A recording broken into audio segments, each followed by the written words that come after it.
Apaga las luces, Delaney. No te atrevas a abrir esa puerta. La voz de la señora Vera Pique temblaba tanto que apenas se entendía a través del teléfono. Afuera, bajo la luz del farol, 10 hombres estaban parados en medio de una ventisca sobre la ruta 28, y 4 de ellos cargaban a un quinto. 3 camionetas negras estaban torcidas sobre la grava, con las ventanas destrozadas, y había sangre sobre la nieve. Ya habían tocado en 4 puertas de esa misma calle. 4 luces de porche se habían apagado, una detrás de otra. 4 cortinas se habían cerrado, porque todos en Ollisven sabían lo que cargaban hombres como esos, y nadie quería descubrirlo por las malas.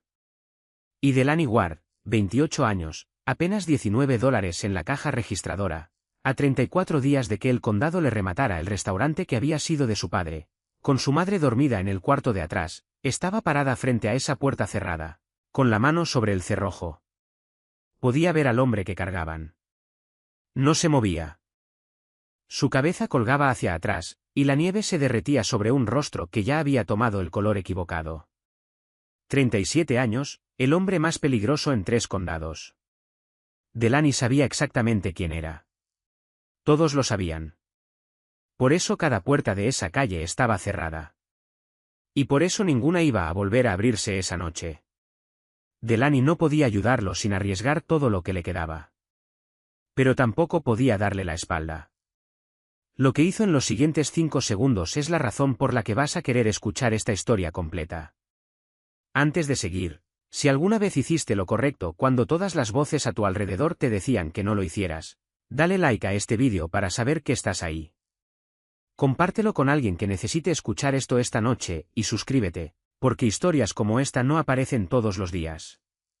Ahora sí, volvamos a esa puerta, a esa tormenta, y a los 5 segundos que lo cambiaron todo.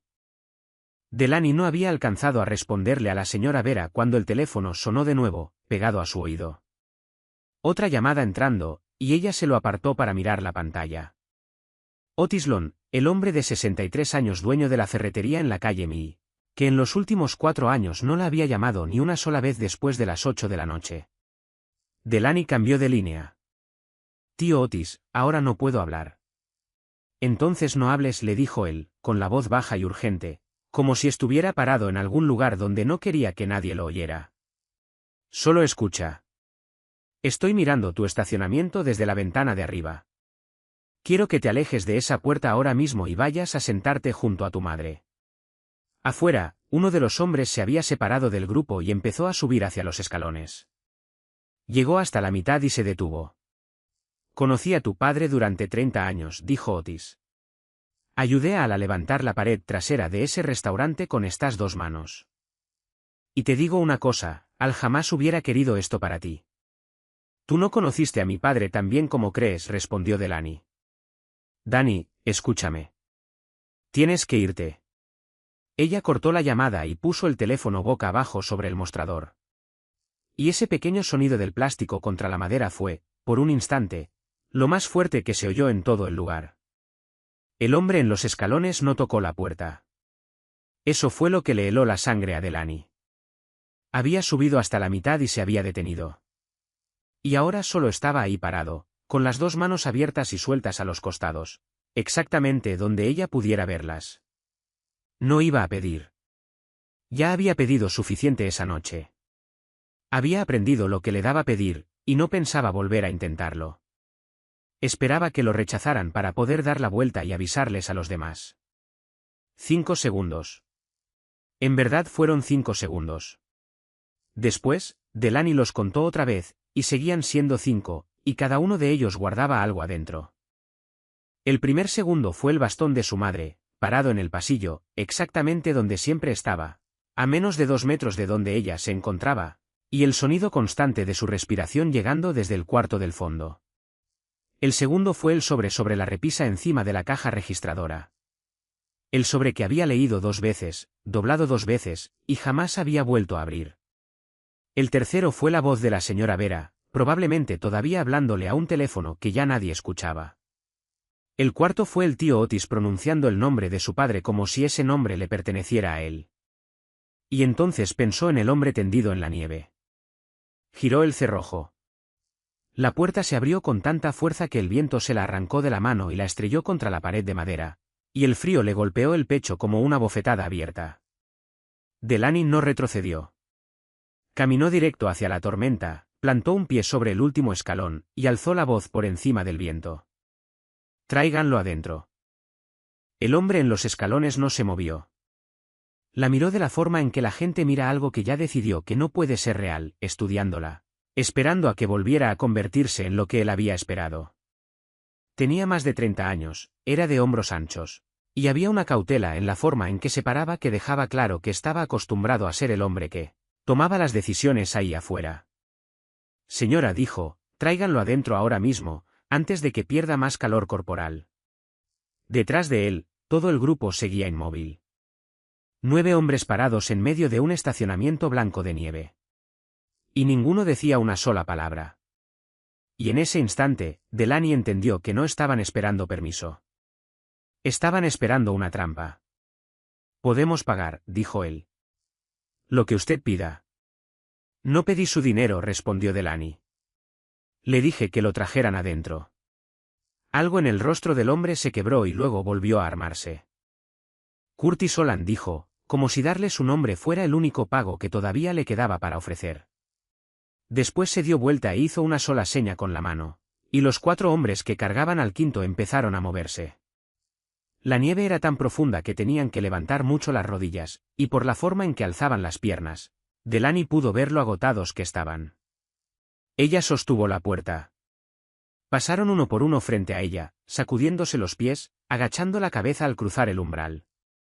Contó 8 hombres entrando primero, con Curtis detrás, haciendo 9, mientras que el 10º, Guy Sartori en persona, era el que llevaban cargado entre los demás. Lo vio con claridad por primera vez cuando lo pasaron bajo la luz de la lámpara del techo. Lo reconoció, no como alguien que conocía, no como se reconoce el rostro de un cliente habitual. Lo reconoció de la forma en que todos en esos 3 condados lo reconocían. De una fotografía que había aparecido primero en las noticias de Albany, después en las de Siracusa, y luego en todos los canales locales, 11 meses antes, un hombre parado en las escaleras del juzgado, con un abrigo oscuro y una mano en alto para bloquear las cámaras. El estómago de Delaney se le cayó al suelo. Pero siguió sosteniendo la puerta. El último en entrar era muy joven. Demasiado joven, pensó ella, y se quedó parado en el umbral, mirándola como si quisiera decir algo, pero no encontrara ni una sola palabra. «Entra», le dijo Delaney. «Estás dejando salir todo el calor». Él entró. Ella cerró la puerta detrás de él y corrió el cerrojo, y el viento quedó cortado de golpe, y el silencio repentino dentro de ese lugar se volvió algo enorme. 10 hombres. El restaurante de su padre. El reloj sobre la cocina marcaba apenas las 7:48. Delaney se dio vuelta. 4 hombres seguían sosteniéndolo, clavados en medio de su comedor, esperando que alguien les dijera qué hacer, porque ninguno de ellos tenía idea. Y una mancha oscura ya se extendía por la tela debajo de su brazo izquierdo. Delaney Ward se subió las mangas hasta los codos. «En la mesa más larga», dijo. «Acuéstenlo boca arriba. Mantengan su cabeza al nivel del corazón». Y empezó a moverse. Con un solo movimiento del brazo, barrió la mesa del rincón más largo, tirando al suelo la caja de servilletas y la bandeja de condimentos, sin siquiera mirar hacia abajo. «Pónganlo aquí», dijo con suavidad. «No dejen que su cabeza se la dé». Los 4 hombres lo recostaron, y en el instante en que su espalda tocó el asiento, Delaney le puso 2 dedos en el cuello y contó en silencio. Su pulso era débil, rápido, delgado como un hilo. Su piel estaba fría, pero no era el frío de la nieve de afuera. Era un frío que subía desde algún lugar dentro de él. El tipo de frío que le apretaba la mandíbula a Delaney. «¿Alguien sabe cuánto tiempo lleva así?», preguntó. Curtis Holland respondió desde atrás. «Como 40 minutos, tal vez más». Estuvo consciente en el vehículo un rato. Podía hablar. Podía, hasta hace unos 10 minutos. Ella asintió una vez, y eso fue toda la reacción que se permitió. «Necesito levantar esto», dijo, metiendo los dedos bajo el borde del abrigo para encontrar la herida. Metal deslizándose contra cuero. Supo lo que era ese sonido antes de siquiera levantar la vista. El hombre parado ahí tenía más de 50 años. Pelo canoso, corto, y sostenía un arma apuntando al piso, a menos de 1 metro de sus pies. Todavía sin levantarla, pero con la mano lista. «Quite las manos de encima», dijo. Su voz no era fuerte. Eso era lo que la hacía aterradora. Todo el lugar se quedó rígido. Los 9 hombres se voltearon al mismo tiempo, y Curtis dio medio paso al frente antes de detenerse. Delaney no retiró la mano. Levantó la mirada y la clavó directo en el rostro del hombre.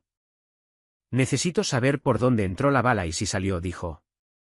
«No puedo verlo a través del abrigo. ¿Quiere que adivine mientras él se muere aquí tirado, o quiere que yo mire?» Él no respondió.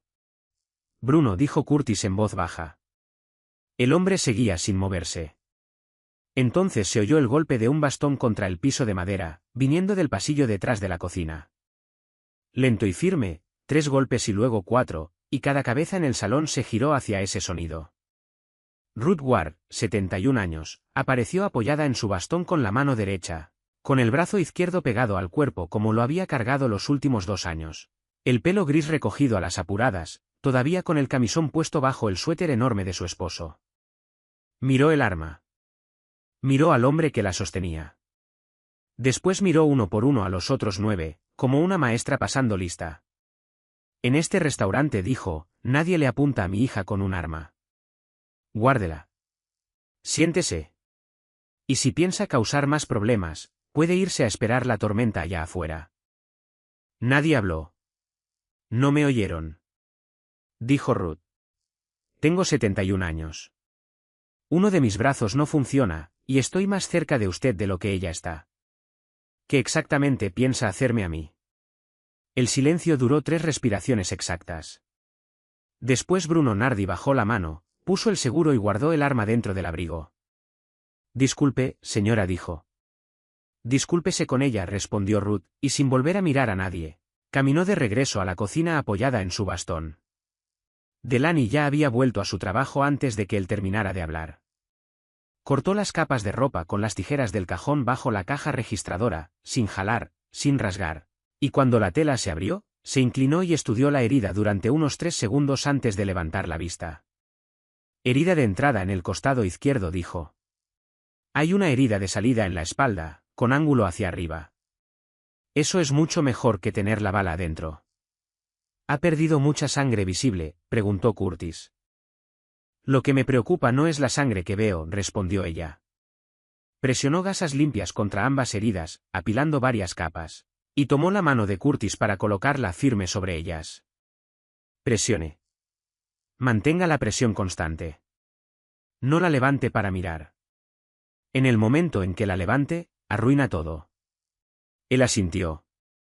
Delaney sacó 3 cobijas de lana pesada del closet de suministros, las que guardaba para las noches en que la calefacción tardaba en calentar, y empezó a cubrirlo de a una capa a la vez, empezando por el torso en lugar de los brazos y las piernas. Después dobló 2 manteles y se los puso bajo los pies. El más joven del grupo dio un paso al frente desde la esquina. «¿Puedo traer agua caliente?», preguntó. «No», dijo ella. «Nadie le pone calor directo en la piel. Nadie le soba las manos ni los pies, y nadie le da nada de beber. Lo calentamos poco a poco, desde el centro del cuerpo hacia afuera. Si intentan hacerlo muy rápido, el corazón se le detiene». Lo dijo con la voz de alguien que había repetido esas palabras muchas veces en su cabeza, antes de tener alguna razón para decirlas en voz alta. Su padre la había obligado a renovar su certificación de primeros auxilios en zonas remotas cada 3 años, desde que tenía 19, diciéndole que en este tramo de carretera, saber qué hacer no era un pasatiempo. Era una obligación. Los 2 años inconclusos de la escuela de enfermería descansaban ahora en sus manos como si jamás la hubieran abandonado. Le quitó las botas mojadas, le secó los pies, y los volvió a envolver. Le revisó el pulso por segunda vez, y esta vez el número la dejó en silencio durante 3 segundos completos antes de hablar. «Necesita un hospital», dijo. «Eso no es posible», respondió Curtis de inmediato. «Ya lo sé», dijo ella, y no volvió a preguntar nada más. Se puso de pie, miró a los 9 hombres amontonados en el comedor de su padre, y dijo, Necesito a 2 hombres turnándose para sostener presión sobre la gasa. Uno que vigile el reloj y me avise cada 15 minutos. Y todos los demás, siéntense. Estar parados alrededor de él solo le está robando calor. Se sentaron. Desde la cocina llegó el sonido del agua corriendo y de una tetera puesta al fuego.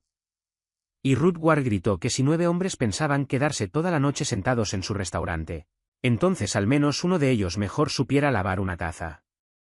Delaney entró a la cocina y encontró a su madre ya parada ahí, con una mano en el bastón y la otra apoyada en el borde de la mesa de trabajo de acero para mantener el equilibrio. ¿Tú cocinas, mamá? Siéntate, dijo. Si me siento, ¿quién te va a cuidar a ti?, respondió Ruth, aunque de todos modos se dejó caer sobre el banco junto al refrigerador. Delaney abrió el congelador, miró adentro exactamente 2 segundos, y volvió a cerrarlo. Todo lo que había guardado para alimentarlos durante los próximos 3 días estaba ahí. Lo sacó todo. Encendió las 4 hornillas, puso los sartenes grandes sobre el fuego, y empezó a hacer lo que sus manos llevaban 12 años haciendo sin necesitar que su mente las guiara.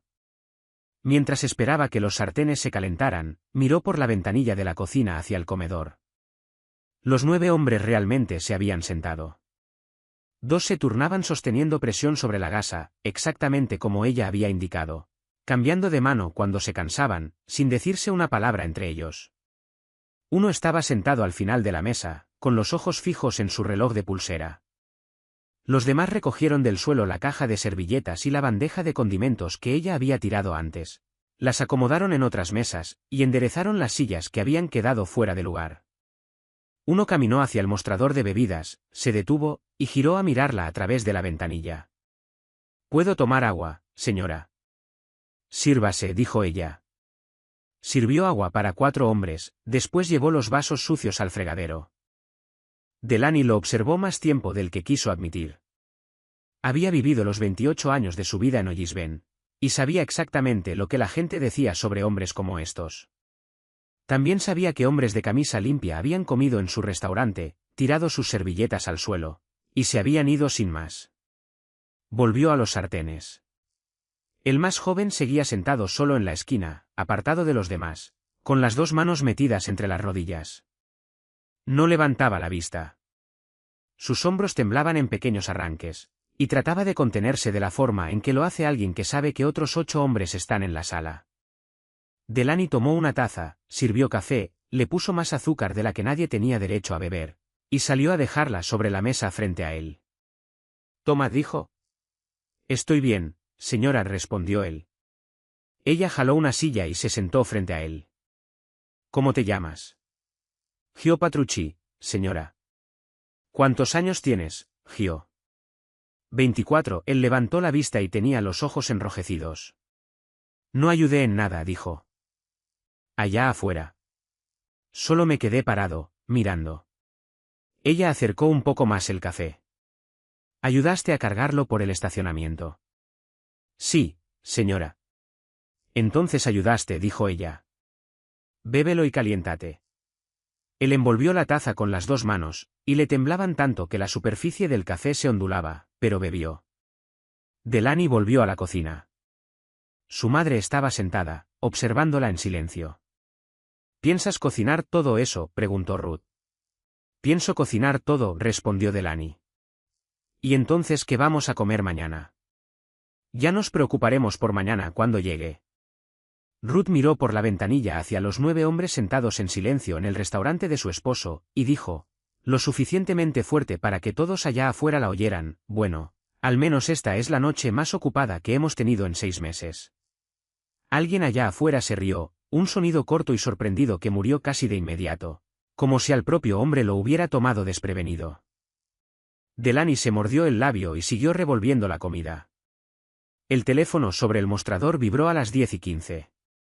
Ella se limpió las manos y contestó. Una voz de hombre entró por la línea, profunda y lenta, cada palabra medida con cuidado. «¿Es usted la señorita Ward?» «Habla el diputado Ray Kessler, de la oficina del sheriff del condado. Recibimos varias llamadas reportando un grupo de personas y varios vehículos detenidos en su propiedad esta noche. ¿Está usted bien?» «Estoy bien», dijo ella. «Señorita Ward, Le voy a hacer una pregunta y necesito una respuesta honesta. Está siendo retenida en contra de su voluntad en este momento. El comedor entero quedó en absoluto silencio. Nadie giró la cabeza, pero ella sabía que los 9 hombres estaban escuchando cada palabra, y sabía que Bruno Nardi estaba parado a exactamente 4 pasos de distancia. No dijo: «Estoy aquí por mi propia voluntad, y estoy ocupada». «¿Entiende lo que le estoy preguntando, señorita Ward?» «Lo entiendo perfectamente. Puede mandar a alguien si quiere, pero la ruta 28 está cerrada desde las 7, y usted lo sabe mejor que yo». Un breve silencio siguió. «Si algo cambia, llame a este número», dijo Kessler. «A cualquier hora». «Lo haré», dijo ella, y colgó, dejando el teléfono en silencio junto a la caja registradora. Nadie comentó nada.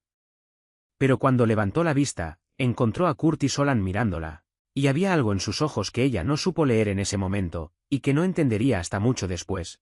La mirada de un hombre que acababa de escuchar a alguien decir la verdad sobre él sin necesitar mentir para hacerlo. Llevó la comida en 3 viajes. Nadie se paró a competir por ella. Nadie estiró la mano antes que los demás. Esperaron su turno, y todos, absolutamente todos, dijeron gracias. El hombre que vigilaba el reloj anunciaba cada marca de 15 minutos, constante y preciso, sin fallar una sola vez. Cerca de la medianoche, cuando revisó el pulso del hombre en la mesa por 6ª vez, encontró que el número había subido un poco, solo un poco, pero era el primer número en 4 horas que se había movido en la dirección correcta. Puso la mano sobre su frente y la dejó ahí más tiempo del que la necesidad médica requería. Después se levantó, llevó una pila de platos sucios a la cocina, y descubrió que el fregadero ya estaba limpio, cada taza volteada en una fila ordenada sobre el escurridor, sin que nadie le hubiera dicho una palabra al respecto. Para las 2 de la madrugada, el restaurante se había asentado en un silencio muy distinto del que lo había llenado horas antes. El silencio de personas que ya no tenían miedo y a las que solo les quedaba el cansancio. 4 hombres se habían quedado dormidos sobre las mesas. 2 seguían turnándose para sostener presión sobre la gasa. Gio Patrucci estaba sentado junto a la mesa con su reloj de pulsera boca arriba sobre el mantel, llevando el control de cada marca de 15 minutos, y llevaba 6 horas seguidas despierto sin una sola queja. Ruth se había ido a su cuarto a la medianoche, solo después de que Delaney amenazara con cerrarle la puerta con llave ella misma. Delaney estaba sentada en la cabecera de la mesa, en un banco que había arrastrado desde el mostrador, con las manos sobre los muslos, observando cómo el pecho del hombre subía y bajaba bajo 3 capas de cobijas. Le había revisado el pulso 11 veces. Había anotado cada número al reverso de un viejo recibo, porque necesitaba algo que hacer que no fuera pensar. A las 3:05, sus párpados se movieron. Delaney se inclinó hacia adelante. Sus ojos se abrieron. No se abrieron despacio. Se abrieron de golpe, y durante el primer segundo y medio, tuvieron la mirada de un hombre que no sabía dónde estaba. Después su vista se enfocó y se volvió alarmantemente alerta. Tan alerta que la hizo retroceder. Miró el techo. Miró la ventanilla de la cocina. Después la miró a ella. Curtis se puso de pie de un salto detrás de ella, pero Delaney levantó una mano para detenerlo. «Está en el restaurante Lamplight», dijo. «Sobre la ruta 28. Le dispararon en el costado izquierdo, y tiene hipotermia. Se está calentando». Él se quedó quieto, respirando, y ella pudo verlo examinar su propio cuerpo, parte por parte, con la manera de quien ya lo había hecho antes. Entonces habló, con la voz tan rasposa y débil que ella tuvo que acercarse para escucharlo. «¿Por qué abriste la puerta?» «No lo pensé», dijo ella. «Ibas a morir en mi puerta». Él la miró. Sostuvo su mirada más tiempo del que ella hubiera creído posible para un hombre en su condición, y no había nada en sus ojos que le dijera lo que estaba pensando. Después sus ojos se cerraron, y volvió a hundirse en el lugar del que acababa de salir. Delaney le puso de inmediato 2 dedos en el cuello y contó. Su pulso seguía ahí, más firme que a medianoche. ¿Qué dijo?, preguntó Curtis. Nada, respondió ella. Volvió a sentarse en el banco, y sus manos temblaron un poco, así que las presionó contra sus muslos hasta que se detuvieron. 40 segundos, también había contado eso sin proponérselo. A 4:15, cuando le revisó el pulso por 13ª vez y encontró que el número se mantenía estable, se levantó y fue a buscar el teléfono. Marcó un número que se sabía de memoria porque llevaba años pegado con cinta dentro del botiquín de la cocina, desde que su padre vivía. El hombre al otro lado contestó al cuarto timbre, con una voz vieja y alerta, sin rastro de sueño. «Doctor Meade, habla de Delaney Ward. Lo necesito». «¿Cuánto tiempo?», preguntó él. «Desde temprano en la tarde. Herida de entrada en el costado izquierdo, salida en la espalda, ángulo hacia arriba. Le he mantenido presión. Lo calenté desde el torso hacia afuera. Sin calor directo, sin sobarlo, y sin darle nada de beber. Su pulso empezó en 130. Ahora está en 94. Ella lo escuchó exhalar del otro lado de la línea. Está abierto el camino hasta tu casa. No para un auto, dijo ella. La máquina quitanieve del condado pasó a las 3. Puedes llegar en tu camioneta. 20 minutos, dijo él, y colgó. Llegó en 18. Corbin Meade tenía 74 años, botas de goma, y cargaba un maletín de cuero tan gastado que las esquinas se habían vuelto plateadas. Caminó hasta el centro de 9 hombres armados sin dudar ni medio segundo. Miró alrededor una vez, absorbiéndolo todo, y fue directo a la mesa. ¿Quién hizo esto?, preguntó, ya apartando las cobijas. Yo, dijo Delaney. Se inclinó y examinó ambas heridas durante unos 10 segundos. Lo mantuviste vivo hasta la mañana, dijo. Eso fue todo el elogio que le ofreció, y Delaney sintió que la garganta se le apretaba sin ninguna razón sensata. Trabajó durante 40 minutos. Limpió las heridas, retiró el tejido dañado, suturó, inyectó una dosis alta de antibióticos, y montó suero intravenoso con tubos que sacó de su maletín como si siempre hubieran estado ahí esperando. Hizo todo esto sobre la mesa de vinilo de un restaurante de carretera, bajo las luces del techo, con Delaney parada frente a él, pasándole cada instrumento sin que él tuviera que nombrarlo. Curtis Solan se quedó de pie en la cabecera de la mesa y observó los 40 minutos completos sin decir una sola palabra. Cuando terminó, el doctor Meade se lavó las manos en el fregadero de la cocina, se las secó, y cerró su maletín. Necesita estudios de imagen, dijo. Necesita observación durante 7 días. No va a tener ninguna de las dos cosas, ¿verdad? Nadie respondió. Meade asintió como si esa fuera exactamente la respuesta que esperaba. Escribió varias líneas al reverso de un papel y se lo entregó a Delaney. Antibióticos, dosis y horarios. Si su temperatura sube por encima de los 38,5 grados, llámame de inmediato. No esperes hasta la mañana. Sí, señor. Se puso los guantes de nuevo y caminó hacia la puerta. Bruno Nardi lo siguió y sacó su billetera. Doctor, guarde eso, dijo Meade sin voltearse. Se detuvo en el umbral. Miró hacia la oscuridad que todavía cubría el mundo afuera, y habló sin mirar a nadie. La ley del Estado me obliga a reportar toda herida causada por arma de fuego. Delaney contuvo la respiración. Estoy retirado desde hace 9 años, dijo él. Solo soy un viejo vecino que vino a echarle una mano a la muchacha Ward. Después abrió la puerta y salió hacia la nieve. La tormenta se rompió cerca de las 6 de la mañana, de golpe, como suele pasar con las tormentas de montaña, y para las 7 la radio del condado anunció que un carril de la ruta 28 ya estaba despejado. Delaney escuchó la noticia parada frente al fregadero, lavando el último sartén, y se dio cuenta de que llevaba 26 horas seguidas despierta. El hombre en la mesa despertó por segunda vez a las 6:30, y esta vez estaba completamente consciente. Logró sentarse solo, despacio y con cuidado, con una mano apoyada en el borde de la mesa, y no soltó ni un solo sonido, aunque Delaney sabía exactamente cuánto debía dolerle. Ella le llevó una taza de café y la dejó frente a él. Bébelo despacio, dijo. Él asintió. No habló. Ella tampoco. Volvió a la cocina y lo dejó ahí sentado con sus 9 hombres. Y durante la siguiente media hora, todo el lugar se movió en silencio, siguiendo un orden en el que ella no tenía parte alguna. Curtis Solan salió a revisar los 3 vehículos, y después volvió a entrar y dijo algo en voz baja. Alguien hizo una llamada telefónica. Otro caminó por el estacionamiento. Poco antes de las 8, todos ya tenían puesto el abrigo. Bruno Nardi se acercó al mostrador. Puso sobre la madera un fajo grueso de billetes, doblado a la mitad, sostenido con esa naturalidad de alguien que había hecho ese mismo gesto 1000 veces sin que nunca nadie le cuestionara nada. Gracias, dijo. Delaney miró el dinero. Lo miró más tiempo del que hubiera querido admitir, incluso a sí misma. La noche anterior había tenido apenas $19 en la caja. El sobre en la repisa seguía exactamente donde había estado. Pensó en la cuenta de terapia física de su madre, la que la aseguradora se negaba a pagar desde septiembre, alegando que su condición ya no mejoraba. Pensó en los 3 días de comida que había cocinado en una sola noche.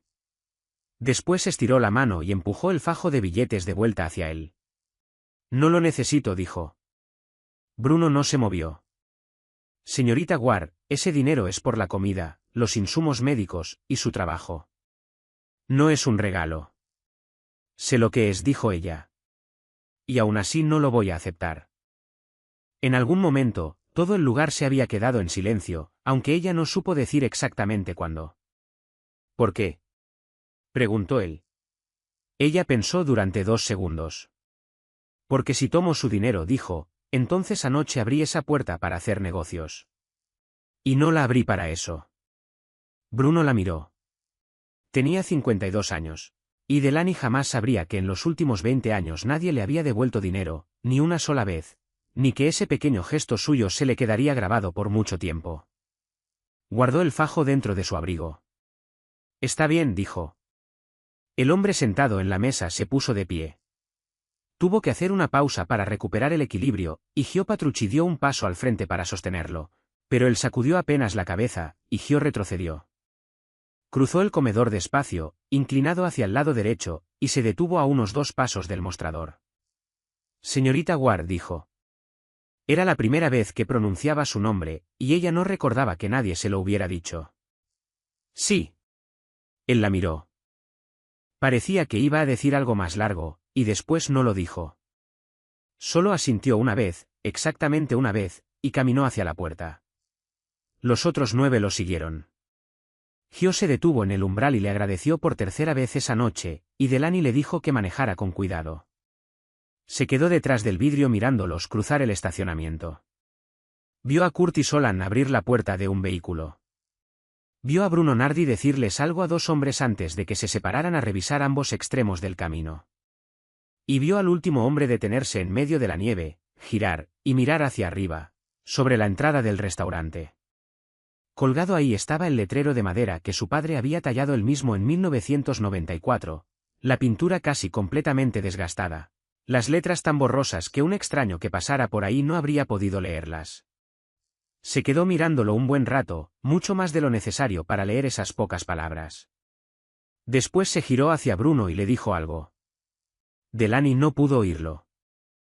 Solo vio a Bruno Nardi detenerse en seco, girar la cabeza hacia el letrero, y después hacia la ventana donde ella estaba parada, y ella retrocedió medio paso, aunque no había ninguna razón para hacerlo.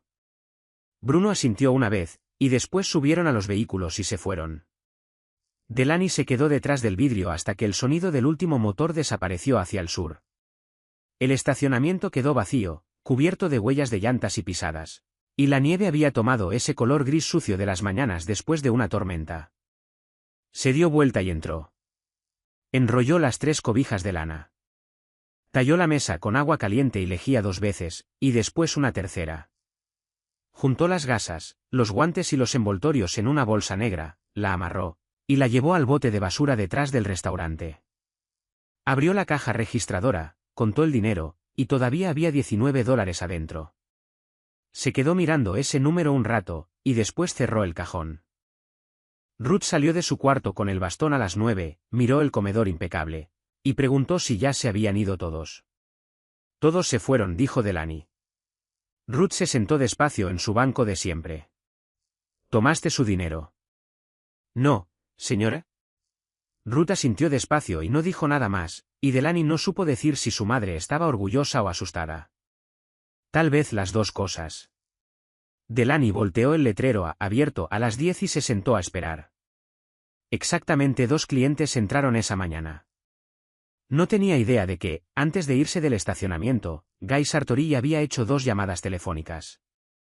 La señora Verapique llegó a las 10:15 de la mañana siguiente con las llaves del motel todavía en la mano, como si solo fuera a quedarse unos minutos, y dio una vuelta lenta por el comedor antes de sentarse. Miró la mesa más larga. Miró el piso. Miró la pared detrás del mostrador. ¿Dañaron algo?, preguntó. No, señora, dijo Delaney. ¿Estás segura? Deberías revisar bien debajo de las mesas.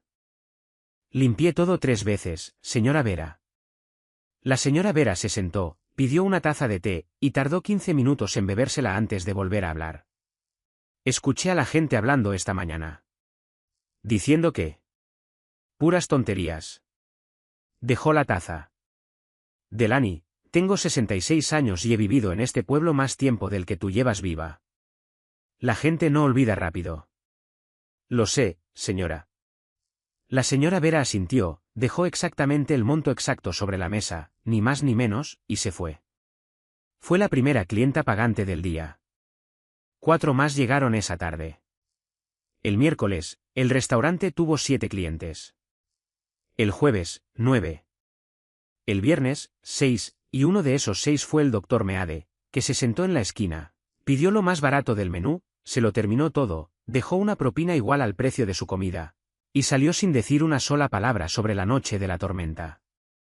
Delaney tenía 14 asientos en el mostrador y 7 mesas. Contaba los asientos vacíos en lugar de los clientes, porque ese número era más fácil de mirar. El viernes, 41 de los 47 asientos del restaurante quedaron vacíos. Los ingresos de toda la semana llegaron a $312, comparados con 980 la misma semana del año anterior, y sabía la cifra del año pasado porque todavía llevaba el libro que su padre había dejado, y comparaba los números cada domingo por la noche. El sábado por la mañana caminó hasta la ferretería de la calle Mira a comprar un foco de repuesto para el que se había fundido en el pasillo de atrás. La puerta estaba abierta, las luces encendidas, y detrás de la vitrina de vidrio, Otis Lond estaba inclinado, contando tornillos. Ella se paró frente al mostrador y esperó. Él no levantó la vista. Llevaba exactamente 40 segundos parada ahí cuando él dijo, sin mirarla, que podía tomar lo que necesitara del pasillo 3 y dejar el dinero en el mostrador. Ella tomó el foco, dejó el dinero, y salió. En la puerta, se dio vuelta una vez. Él seguía inclinado, contando tornillos. Afuera, se quedó parada en la acera, respiró una bocanada de aire frío, y caminó a casa. Esa tarde, 3 hombres entraron al restaurante, se sentaron en la segunda mesa, pidieron café y pastel, y hablaron lo suficientemente fuerte para que ella los oyera desde detrás del mostrador. Uno de ellos dijo que el lugar se había convertido en un refugio de criminales. El segundo se rió. El tercero habló más bajo y les dijo que la dejaran en paz, que la muchacha Ward era buena gente. El primero respondió que ser buena gente era una cosa, pero abrirle la casa a gente así no era bondad. Era estupidez. Delaney se quedó detrás de la cafetera con una mano en el mango de la jarra, y contó hasta 10. Después llevó la jarra afuera, les llenó las 3 tazas, les preguntó si necesitaban algo más, y volvió detrás del mostrador. Pagaron y se fueron. Dejaron $1 de propina. El domingo por la noche, después de que Ruth se fue a dormir, Delaney se sentó en el mostrador con el libro de su padre abierto frente a ella y el teléfono a un lado. Llevaba 6 días tratando de no hacerlo. Escribió su nombre en el buscador. El primer resultado fue la fotografía que había visto en la televisión 11 meses antes. El hombre del abrigo oscuro parado en las escaleras del juzgado de Albany, con una mano en alto para bloquear la cámara. Debajo había un titular sobre un caso en el que no lo habían acusado, solo lo habían llamado a declarar. Y junto a eso, otro nombre, Emilio Sartori, 29 años. Ella lo recordó de golpe. Se recordó parada en esa misma cocina con un trapo de cocina en la mano, viendo el noticiero de las 6, mientras su padre ya llevaba 3 años muerto y su madre practicaba en el cuarto de al lado cómo levantar el brazo izquierdo. La noticia decía que su hermano menor había recibido un disparo y había muerto dentro de un auto, en el estacionamiento de un restaurante en Utica. La noticia decía que la policía no había identificado a ningún sospechoso. La noticia describía a la familia con la misma palabra que usaban siempre todos los noticieros. Delaney recordó haber pensado, en su momento, que cosas así pasaban en un mundo que no tenía nada que ver con su restaurante. Siguió bajando en la pantalla. Había docenas de artículos. Había fotos del funeral. Una lo mostraba parado junto al ataúd, sin ninguna expresión en el rostro. Y debajo, alguien había comentado que un hombre como él no podía sentir dolor por nadie. Ella guardó el teléfono en el bolsillo del delantal y apoyó las manos sobre el mostrador. Se quedó ahí sin moverse durante mucho rato. No pensó en lo que había hecho. Pensó en la forma en que él había quedado tendido en esa mesa durante 40 segundos después de abrir los ojos, y le había preguntado por qué. Pensó que la gente solo hace una pregunta así cuando ya se ha acostumbrado a que nadie le abra nunca la puerta. Después cerró el libro, sumó el total de la semana, y anotó la cifra en la columna de la derecha, tal como siempre lo había hecho su padre. $312. Miró el sobre en la repisa sobre la caja registradora. Quedaban 26 días. El lunes por la mañana, exactamente 9 días después de la noche de la tormenta, una camioneta entró al estacionamiento cuando el restaurante llevaba apenas media hora abierto y solo 2 clientes estaban sentados en el mostrador. Delaney miró hacia afuera y reconoció a la persona que bajaba antes de que él terminara de cerrar la puerta de la camioneta.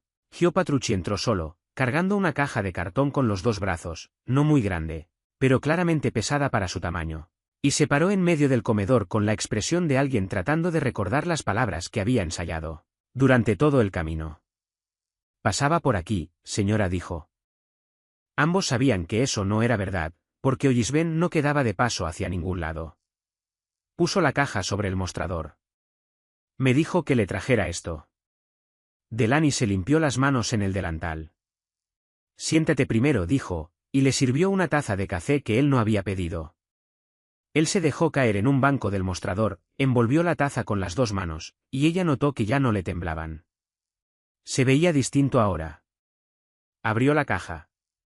Encima había un calentador industrial, todavía sellado en su empaque, del tipo hecho para cocinas comerciales, del tipo que Delaney había preguntado el precio hacía 3 años y jamás había vuelto a preguntar. Debajo había un sistema de filtración de agua, también sin abrir, exactamente el tipo que se conectaba a la línea que alimentaba la máquina de café, lo mismo que el inspector de salud había anotado como advertencia en el informe de octubre. Delaney miró los 2 objetos y no supo qué decir. Abrió la boca para decirle que no podía aceptarlos. Y después pensó en la señora Vera contando los asientos vacíos, pensó en los $312, y volvió a cerrar la boca. Hay algo más, dijo Gio. Del fondo de la caja sacó un pequeño sobre de papel, del tipo que se usa para recibos, con la solapa cuidadosamente doblada. Lo puso sobre el mostrador y lo empujó hacia ella. Delaney lo abrió. Adentro había un anillo de bodas, dorado, delgado, gastado, suave por dentro, del modo en que solo 48 años de uso constante pueden desgastar algo, y grabadas dentro del aro había 2 iniciales y un número que ella había visto miles de veces en su vida. Se quedó completamente inmóvil. No lo recogió. Solo se quedó ahí, con las manos apoyadas en el borde del mostrador, mirando hacia abajo. 4 meses antes, una tarde de septiembre, después de que la aseguradora le mandara una carta diciendo que la condición de su madre ya no mejoraba y que dejarían de pagar la terapia física, Ruth Ward se había quitado ese anillo del dedo y lo había puesto en la mano de su hija. No había dicho nada solemne ni ceremonial. Solo había dicho, toma, tabla. No me sirve para practicar cómo levantar el brazo. Delaney había manejado 35 kilómetros hasta la casa de empeños en Speculate porque no quería que nadie del pueblo la viera entrar ahí. Había recibido $340. Eso había pagado otros 4 meses y medio de terapia para su madre. Nunca se lo había contado a nadie, ni a la señora Vera, ni al doctor Meade. Había otro papel dentro del sobre. Lo desdobló. La letra estaba en tinta negra, pequeña y recta, sin saludo y sin firma. Toqué en 4 puertas esa noche. Usted fue la única persona que preguntó si yo estaba bien antes de preguntar quién era yo. Esto nunca debió salir de su mano. Delaney leyó esas 3 frases 2 veces. Después dobló el papel por su doblez original. No dijo nada. No podía. Hyo la observó un momento, después bajó la vista hacia su café, y fue lo suficientemente considerado como para no decir nada más, y lo suficientemente sabio como para no preguntar por qué el anillo había estado en una casa de empeños. Ella se dio vuelta y entró a la cocina. Se quedó ahí, de espaldas a la ventanilla, con las dos manos apoyadas en la mesa de acero, respirando muy despacio hasta que su pecho finalmente se aflojó. Se lavó la cara con agua fría en el fregadero de la cocina. Se la secó. Después llevó el anillo al cuarto de atrás. Ruth estaba sentada en la cama, haciendo su ejercicio de abrir y cerrar la mano izquierda alrededor de una pelota de goma, contando en voz alta. Acababa de llegar a 12. Delaney se sentó al borde de la cama y puso el anillo en la palma derecha de su madre. Ruth dejó de contar. Miró hacia abajo. Levantó el anillo entre dos dedos, lo giró una vez bajo la luz de la ventana, y Delaney vio cómo se le tensaba la mandíbula, y después se relajaba. No lloró. Se lo puso en el dedo anular de la mano derecha, porque los dedos de la izquierda no lograban curvarse lo suficiente, y lo observó unos 3 segundos. Si tu padre supiera de esto, dijo, se quejaría toda una semana de que lo perdí. Mamá. Después me preguntaría si esa casa de empeños en Speculate también vende llaves inglesas, dijo Ruth, porque llevaba desde 1997 extrañando la número 13. Volteó el rostro hacia la ventana y volvió a contar desde 1. Delaney se quedó sentada sin moverse durante 30 segundos, después se levantó y salió. Hyo ya se había ido. Sobre el mostrador, junto a la caja de cartón, había un billete de $20 metido bajo la taza de café vacía. 2 días después, justo después de la hora del almuerzo, cuando solo quedaba un cliente en el mostrador, una mujer entró, se detuvo en el umbral, y miró hacia el marco de la puerta durante unos 5 segundos antes de dirigir la mirada hacia Delaney. Tenía más de 50 años, pelo corto, una chaqueta de trabajo desgastada en ambos hombros, y una tabla con sujetapapeles en la mano. Señorita Ward dijo. Sí. Naem Pilasky. Soy contratista con licencia en este estado y en otros 3. Llevo aquí desde las 7 de la mañana. Delaney miró por la ventana. Una camioneta estaba estacionada en la esquina más alejada del estacionamiento, la misma que había notado esa mañana y había supuesto que pertenecía a algún viajero que se había detenido a descansar. Lleva aquí desde las 7. Caminé alrededor del edificio, dijo Naem. Revisé el techo, los cimientos, las conexiones eléctricas y los drenajes. No entré porque no entro a la propiedad de nadie sin permiso. Puso la tabla sobre el mostrador. Tenía 3 hojas cubiertas de escritura, diagramas hechos a mano, y columnas de números. Delaney las miró, después levantó la vista. Señora Pilasky, necesito ser honesta con usted de una vez. No tengo dinero. No es que no pueda pagarlo. No tengo nada. Manejó más de 160 kilómetros para hacer una venta en el lugar equivocado. Naem Pilasky la miró. No le estoy vendiendo nada, dijo. Él me dijo que viniera a arreglar la puerta. Todo el lugar se quedó en silencio. El único cliente en el mostrador bajó la cabeza hacia su plato de sopa. ¿Quién le dijo?, preguntó Delaney, aunque ya lo sabía. Naem no respondió esa pregunta. Pasó a la segunda hoja y empezó a hablar con un ritmo parejo, ni rápido ni lento, con la voz de alguien que ha leído listas como esa 1000 veces. Hay 2 secciones del techo del lado este que necesitan atención antes de la primavera. Si las dejan hasta el deshielo, el agua va a entrar al techo del comedor. La pared del lado este tiene una grieta en los cimientos que lleva expandiéndose al menos 2 inviernos. Lo puedo notar por las manchas. El sistema eléctrico es tan viejo que no voy a tocar nada más hasta que un electricista con licencia inspeccione todo el edificio. Hizo una pausa. Pero la estructura del edificio es sólida, mejor que la mayoría de lo que he visto. Quien construyó esto sabía lo que hacía. Mi padre lo construyó, dijo Delaney. Naem asintió una vez y no dijo nada más, aunque escribió una breve nota en el margen de la hoja. Señora Pilasky. Naem está bien. Naem, no puedo aceptar esto.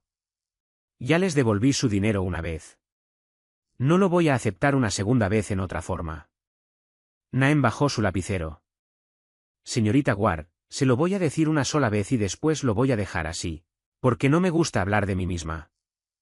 Hace 18 años tenía un camión, 2 trabajadores, y una deuda que no podía pagar. Alguien pagó esa deuda por mí y nunca me lo volvió a mencionar, ni una sola vez. La miró directo a los ojos. Los materiales ya están cubiertos. Estoy donando la mano de obra porque quiero, y porque llevo 18 años esperando devolverle el favor a la persona correcta. Así que, técnicamente, esto es un intercambio. Lo que usted hizo, a cambio de lo que yo estoy haciendo. Delaney se quedó quieta. Pensó en el fajo de dinero que le había devuelto a Bruno Nardi, y entendió que lo que ahora estaba sobre el mostrador no era lo mismo, y no supo cómo llamarlo. Necesito revisar el interior, dijo Nain. ¿Puede? Delaney asintió. La inspección duró 40 minutos. Nain no habló mientras trabajaba. Golpeteó las paredes, iluminó el techo con una linterna, abrió el tablero eléctrico, miró adentro y lo volvió a cerrar muy rápido, después se arrodilló a inspeccionar la base de la pared este. Cada vez que anotaba algo en la tabla, lo hacía breve. Cuando volvió al frente, hizo solo una pregunta. ¿El piso bajo la cocina alguna vez se siente inusualmente frío? Sí, dijo Delaney. Cada invierno. Eso pensé, dijo Nain, y guardó su lapicero. Vuelvo el lunes con mi equipo. 10 días si el clima aguanta, 14 si no. Llegó a la puerta, se detuvo, y miró hacia el letrero de madera desgastado sobre su cabeza por segunda vez ese día antes de salir. Delaney se quedó viendo cómo la camioneta salía del estacionamiento. Su teléfono vibró un poco antes de las 4 de esa tarde. Un número desconocido con código de área de Santa Fe. Señorita Ward, mi nombre es Preston Vale. Soy consultor fiscal y contador forense. Alguien me pidió que revisara la situación de su propiedad. Delaney se recostó contra el mostrador. Llevo 4 días revisando registros en la oficina de propiedades del condado, dijo él, con una voz seca y lenta, sin nada que pudiera confundirse con consuelo. Primero necesito hacerle una pregunta. Todos los avisos sobre sus impuestos atrasados llegaron con membrete del condado, ¿correcto? Sí, dijo Delaney. Todos. Desde el principio. Él guardó silencio exactamente 2 segundos. Señorita Ward, el condado ya no tiene los derechos de ejecución hipotecaria sobre su propiedad. Vendieron ese paquete de derechos a una empresa privada hace 22 meses. Delaney podía oír la máquina de café funcionando detrás de ella. ¿Qué significa eso? Significa que quienes pretenden quitarle el restaurante no son el gobierno, dijo él. Necesito unos días más para averiguar quiénes son. No responda a ninguna carta de ellos hasta que yo la vuelva a llamar. 3 días después, en una tarde en que el restaurante estaba vacío, la puerta se abrió y entró Guy Sartori. Podía caminar, pero se inclinaba hacia el lado derecho y colocaba cada pie con cuidado, como alguien que trata de no torcer la parte superior del cuerpo. Se acercó al mostrador, jaló un banco, y se dejó caer tan despacio que Delaney tuvo que voltear la cara para que él no la viera observándolo. Ella le puso una taza de café enfrente. Él asintió. ¿Se siente mejor?, preguntó ella. Estoy vivo. El doctor Meade dijo que necesitaba observación durante 7 días. Tengo un doctor. Tener ese tipo de doctor no es a lo que él se refería con observación. Él no respondió. Miró alrededor del comedor, y ella vio que su mirada se detuvo en la pared este, en el lugar del zócalo donde Nain Pilasky se había arrodillado con una linterna 3 días antes, y entendió que él ya sabía todo lo que decía ese informe de inspección desde antes de cruzar la puerta. La señora Pilasky dijo que vino a arreglar la puerta, dijo Delaney. Le dijo la verdad. Yo no le pedí a nadie que hiciera eso. No, dijo él, usted no. Ella dejó la jarra de café. Necesito que entienda algo, dijo. No le devolví el dinero a su hombre porque quisiera que me arreglaran el techo. Lo sé, dijo él. Entonces, ¿por qué sigue haciendo esto? Él giró la taza de café una vez sobre el mostrador sin beber de ella. Señorita Ward, dijo, tengo 37 años y nunca he conocido a nadie que me diera algo sin intención de pedir algo a cambio. Ni una sola persona. Así que cuando alguien lo hace, tengo que averiguar cuál es el precio. Y cuando no puedo encontrar uno, lo invento yo mismo. Porque no sé cómo vivir debiéndole algo a alguien. Delaney lo miró. Entonces no ha conocido suficiente gente decente, dijo. Él levantó la vista. Durante esos 3 segundos, no tuvo respuesta, y ella pudo verlo con claridad. Y pensó que quizás había pasado mucho tiempo desde la última vez que alguien lo había dejado sin nada que decir. Tal vez, dijo él por fin. Mi padre abrió este restaurante en 1994, dijo ella. Nunca fue rico ni un solo día de su vida. Aún así, dejó la luz del porche encendida toda la noche durante 24 años. Y nunca pensó que eso fuera algo extraordinario. Así que no convierta lo que hice en una deuda. No lo fue. Él la observó un largo rato. Después dijo, ¿sabe quién soy yo? Sí, dijo ella. Reconocí su cara en las noticias esa noche. Pero busqué el resto de su historia en Internet el domingo pasado. Él asintió despacio, como si esa fuera la respuesta que se había preparado para recibir. Y aún así me sirvió café. Usted paga el café, dijo ella. Eso sí lo acepto. Algo breve le cruzó la comisura de la boca antes de desaparecer sin llegar a formarse del todo. La campana sobre la puerta sonó. Entró un hombre de poco más de 30 años, con un abrigo demasiado delgado para el clima, y caminó directo hacia el mostrador como si ya conociera ese camino de memoria. Delaney se enderezó. Vete, dijo. También me alegra verte, dijo Kyle Brennan. Te dije que te fueras. Él miró alrededor del restaurante, miró el mostrador. Después estudió a Guy de arriba a abajo con la expresión de un hombre haciendo cálculos muy rápidos. Escuché que últimamente andas en compañía poderosa, dijo. Me alegro por ti. Solo necesito 4,000, Delaney. 4,000 y quedo libre. Y me voy del estado. Me debes 10 veces esa cantidad, y lo sabes. No estoy hablando del pasado. Estoy hablando de ahora. Vete de mi restaurante, dijo ella. Ahora mismo. Kyle Brennan la miró, después volvió a mirar a Guy por segunda vez, y esta vez lo hizo más largo, de la forma en que un hombre mira cuando está memorizando un rostro. Está bien, dijo. Salió sin apurarse, y en el umbral, se dio vuelta. Todavía no cambiaste la cerradura de la puerta trasera, ¿verdad? Y se fue. Delaney se quedó quieta hasta que el sonido de su auto desapareció por completo. Se dio cuenta de que tenía la mano aferrada al borde del mostrador y la obligó a aflojarse. Ese era mi ex esposo, dijo. Lo sé, dijo Guy. ¿Desde cuándo lo sabe? Desde antes de venir aquí hoy. Delaney se giró a mirarlo, y por primera vez esa tarde, algo frío le recorrió la espalda. No era miedo de él, sino la aguda conciencia de que el hombre sentado en su mostrador sabía más de su vida de lo que ella jamás le había dado permiso de saber. No lo toque, dijo, aclarando la garganta. No tengo intención de tocarlo. Se lo digo en serio. Es basura, pero es mi basura, y yo la voy a limpiar solo. Si algo le pasa, usted será la primera persona en la que voy a pensar. Y cuando eso pase, esta puerta se le va a cerrar para siempre. Guy Sartori puso la mano sobre el mostrador. De acuerdo, dijo. Terminó su café, dejó el dinero, y se levantó despacio. En la puerta, se detuvo.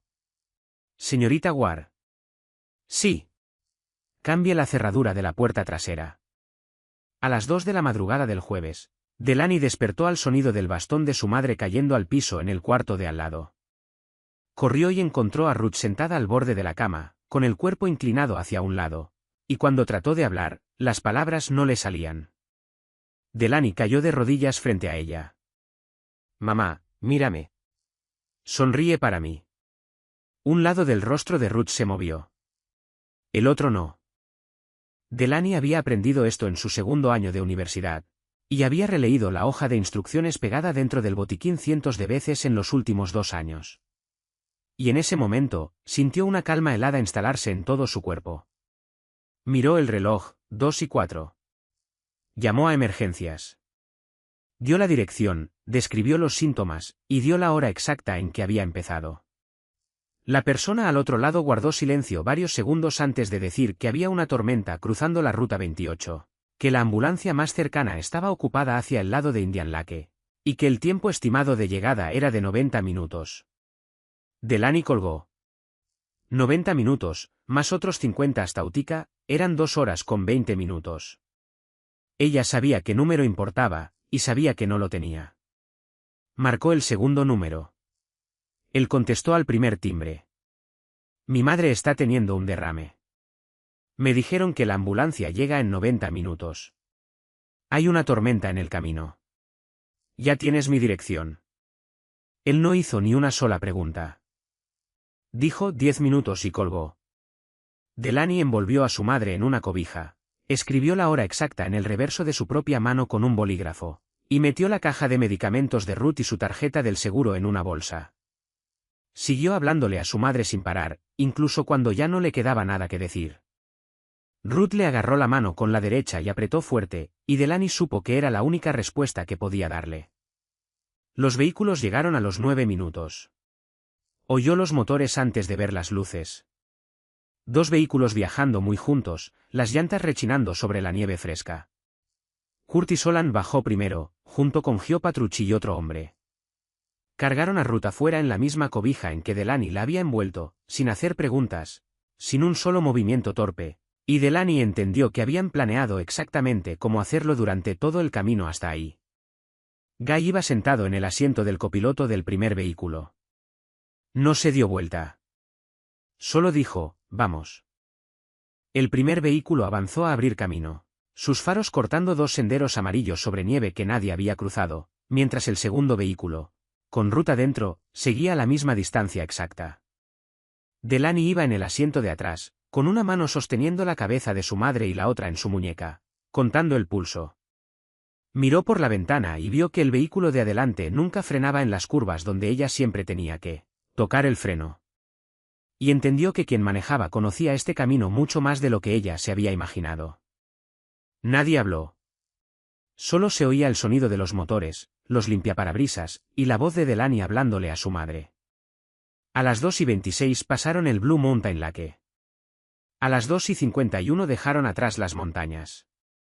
A las 3:04 el vehículo se detuvo frente a la entrada de emergencias del hospital en Utica, y alguien había avisado con anticipación, porque ya había una camilla esperando afuera de las puertas. 41 minutos. Delaney caminó al lado de la camilla, leyendo la hora de inicio del reverso de su mano a la enfermera, enumerando cada medicamento que su madre tomaba y cada detalle de su historial médico. Después las puertas dobles se cerraron y ella se quedó parada sola en el pasillo blanco y brillante. Se sentó en una silla de plástico en la sala de espera. Fue ahí cuando sus manos empezaron a temblar, cuando ya no les quedaba nada que hacer, y las apretó entre las rodillas. Guy Sartori se sentó 2 sillas más allá. No habló durante unos 15 minutos. Solo se quedó ahí, con la espalda recta y las manos sobre los muslos, y ella podía ver que esa postura le dolía, pero no la cambió. Después habló sin mirarla. Estuve sentado en un cuarto como este hace 11 meses. Delaney giró la cabeza. ¿Dónde?, preguntó. A 4 cuadras de aquí. Hospital St. Elizabeth. Él miró fijo la pared frente a él. Mi hermano menor, Emilio, 29 años. Era el único de nuestra familia que había terminado la universidad. Delaney no dijo nada. Había leído ese titular en su teléfono aquel domingo por la noche. Y jamás había considerado que alguien había estado sentado en un pasillo como este, esperando noticias. Llegué 40 minutos tarde, dijo él. 40 minutos. Me avisaron a las 3 de la tarde. Si hubiera salido en el momento de la primera llamada, habría llegado 20 minutos antes. Se quedó callado un momento. Pero estaba en una reunión y les dije que esperaran. Delaney bajó la vista a sus manos. No lo hubieras podido salvar, dijo. Ni siquiera 20 minutos antes. Usted no lo sabe. No, dijo ella. No lo sé. Pero sé otra cosa. Va a cargar con esos 20 minutos el resto de su vida, y nunca van a ser reales, porque a los seres humanos no se les puede medir así. Él se giró y la miró. Era la primera vez que la miraba directamente a la cara desde la noche de la tormenta. ¿Por qué me llamó a mí?, preguntó. Porque era la única persona que yo creía que iba a contestar a las 2 de la madrugada, dijo ella. Un largo silencio siguió. Después él dijo en voz baja, casi para sí mismo, entonces usted también aprendió a pensar así. A las 4:15, el médico de guardia salió al pasillo y llamó el apellido Ward. El doctor lo llamó un ataque isquémico transitorio. Ruth Ward permaneció en el hospital 2 días, le hicieron estudios, le recetaron anticoagulantes. Y le dieron una lista de cosas que tendría que dejar de hacer.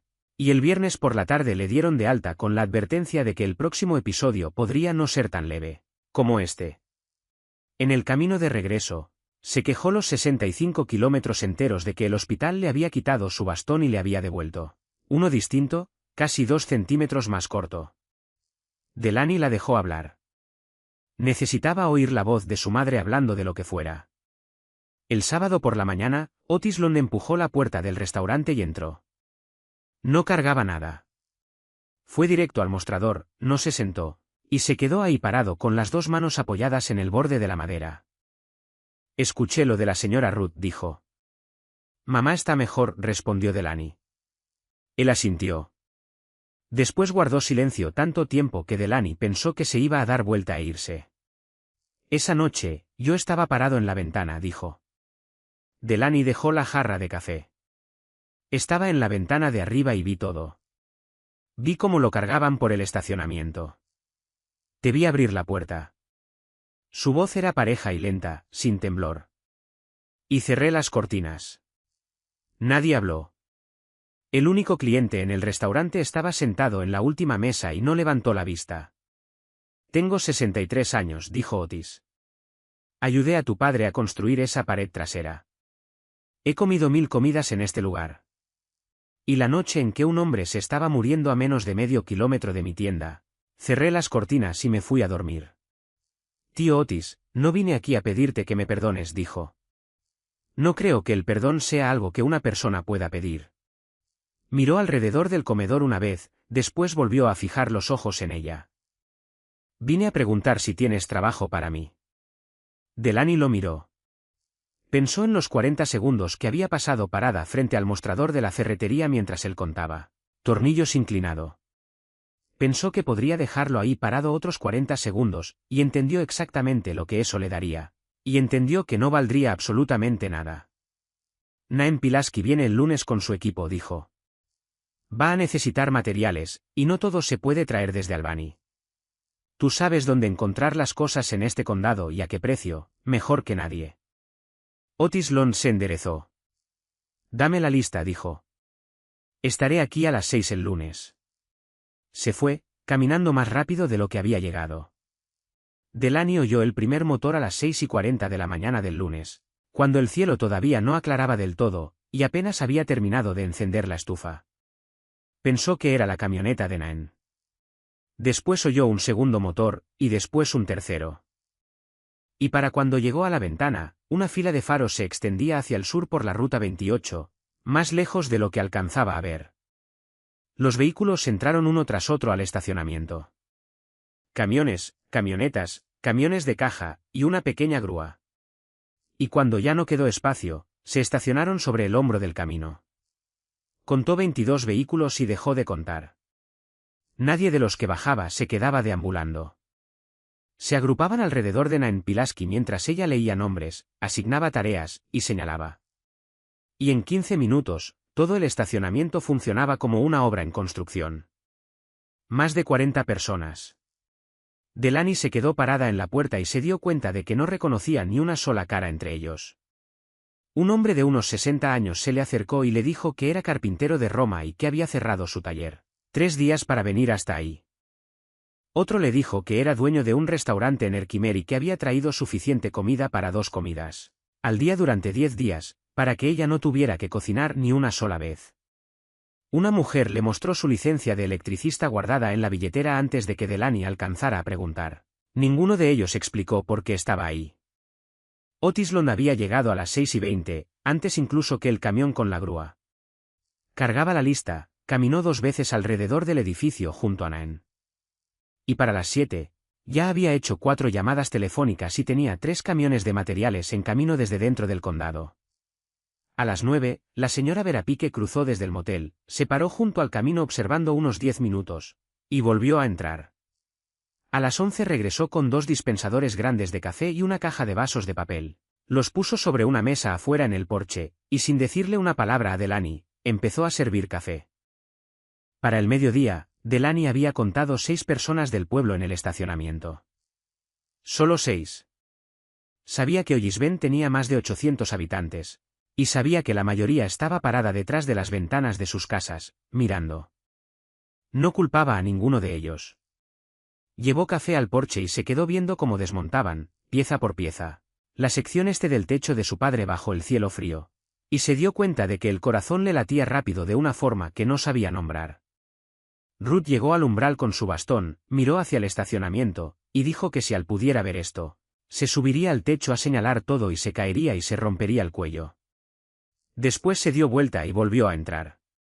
Esa tarde, cuando todos se habían ido, Delaney se sentó sola en el mostrador y miró alrededor del salón, y por primera vez sintió algo colándose en medio de su gratitud que no quería admitir que estaba ahí. No sabía a quién le debía todo esto. No sabía qué tan grande se había vuelto esa deuda, y no sabía quién vendría a cobrarla. Preston Vale volvió a llamar a las 7 de la mañana del día 26, 2 días antes de lo que había prometido, y lo primero que preguntó fue si estaba sentada. Delaney se dejó caer en un banco del mostrador. Rastreé a la empresa que tiene los derechos de ejecución sobre su propiedad, dijo él. Es una sociedad de responsabilidad limitada registrada en Delaware, sin empleados, sin dirección real, y pertenece a una empresa matriz que pertenece a otra empresa. Seguí las 3 capas. ¿Quién es?, preguntó ella. Señorita Ward, dijo él. El nombre al final de esa cadena aparece en una lista de entidades con vínculos financieros con la familia Sartori. Delaney no dijo nada. Él esperó exactamente 3 segundos antes de continuar. Hay algo más, y no se lo diría a menos que estuviera seguro. La deuda de juego de su exesposo en Schenectady, hace 2 años. La que su acreedor vendió antes de que alguien más se hiciera cargo de cobrarla.